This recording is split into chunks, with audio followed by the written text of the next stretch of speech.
ಕುಮಾರಸ್ವಾಮಿಯವರು ಗೌರವಾನ್ವಿತವಾಗಿ ಇವರನ್ನು 2 ಸಾರಿ ಮುಖ್ಯಮಂತ್ರಿ ಆಗಿದ್ದಂಥವರು, ಇದೇ ಕಾಂಗ್ರೆಸ್ ಸರ್ಕಾರದ ಒಂದು ಸಹಾಯವನ್ನು ಪಡ್ಕೊಂಡು ಮುಖ್ಯಮಂತ್ರಿ ಆದಂಥವರು. ಈ ಮುಖ್ಯಮಂತ್ರಿ ಬಾಯಲ್ಲಿ ಇಂಥ ಒಂದು ಮಹಿಳೆಯರ ಬಗ್ಗೆ ಅವಾಚ್ಯ ಶಬ್ದದ ಮಾತುಗಳು, ಮಹಿಳೆಯರು ದಾರಿ ತಪ್ಪಿದ್ದಾರೆ ಅಂದರೆ ಯಾವ ರೀತಿ ದಾರಿ ತಪ್ಪಿದ್ದಾರೆ, ಯಾಕೆ ದಾರಿ ತಪ್ಪಿದ್ದಾರೆ ಅಂತೇಳಿ ಅವರು ಮಹಿಳೆಯರ ಬಗ್ಗೆ ಕ್ಷಮೆ ಕೇಳಿ ಏನು ಅದಕ್ಕೆ ಯಾಕೆ ಈ ಥರ ಅವಹೇಳನಕಾರಿ ಮಾತಾಡಿದ ಉತ್ತರವನ್ನು ಕೊಡಬೇಕಾಗ್ತದೆ. ಇಲ್ಲಾಂದರೆ ಇಡೀ ರಾಜ್ಯಾದ್ಯಂತ ಇವತ್ತು ಹೋರಾಟವನ್ನು ಮಹಿಳೆಯರು ಮಾಡಲಿಕ್ಕೆ ಇವತ್ತು ಎಲ್ಲ ಮುಂದೆ ಬರ್ತಾ ಇದ್ದಾರೆ. ಈಗ ಹೇಳ್ತಾರೆ ಇವತ್ತು ಅವಹೇಳನಕಾರಿ ಮಾತನ್ನು ಮಾತಾಡ್ಬಿಟ್ಟು ನಿಮ್ಮ ಮಹಿಳೆಯರಿಗೆ ನಾನು ಆ ರೀತಿ ಮಾತಾಡಲಿಲ್ಲ, ನಾನು ಈ ರೀತಿ ಮಾತಾಡಲಿ ಅಂತ 108 ಪದಗಳನ್ನು ಕಟ್ಕೊಂಡು ಇವತ್ತು 108 ವಿಚಾರದಲ್ಲಿ ದಾರಿ ದಿಕ್ಕನ್ನು ತಪ್ಪಿದ್ದಾರೆ.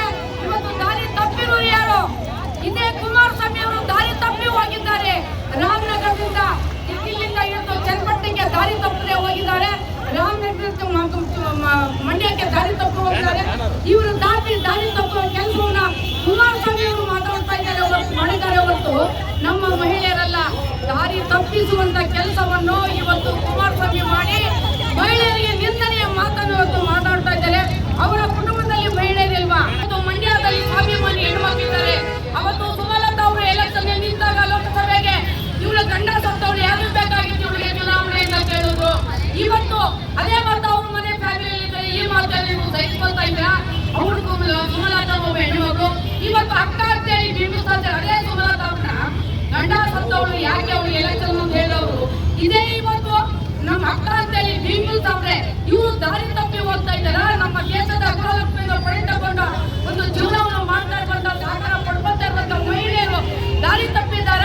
ಇದಕ್ಕೆ ಏನ್ ಅರ್ಥ ಅನ್ನೋದು ಕುಮಾರಸ್ವಾಮಿ ಅವರೇ ಇದಕ್ಕೆ ಉತ್ತರ ಕೊಡಬೇಕು. ದಾರಿ ತಪ್ತಾರೆ ಅಂತಕ್ಕಂಥ ಪದ ಇದೆಯಲ್ಲ, ಅದು ಭಾಳಷ್ಟು ತಪ್ಪನ್ನು ಹೇಳಿಕೆ ಪದ. ಅದು ದಾರಿ ತಪ್ಪೋದು ಅಂದರೆ ಏನು? ಈ ರೀತಿ ಹೇಳುವಂಥದ್ದು ಒಬ್ಬರು ಮಾಜಿ ಮುಖ್ಯಮಂತ್ರಿ ಕುಮಾರಸ್ವಾಮಿ ಅವರು ಅದಕ್ಕೆ ಆ ಶೋಭೆ ತರ್ತಕ್ಕಂಥದ್ದಲ್ಲ. ದಯಮಾಡಿ ಕುಮಾರಸ್ವಾಮಿ ಅವರು ಈ ಕೂಡಲೇ ಆ ಒಂದು ಪದಕ್ಕೆ ಅವರು ಕ್ಷಮೆನ, ಇಡೀ ರಾಜ್ಯದ ಹೆಣ್ಣು ಮಕ್ಕಳಿಗೆ ಕ್ಷಮೆನ ಕೋರಬೇಕು.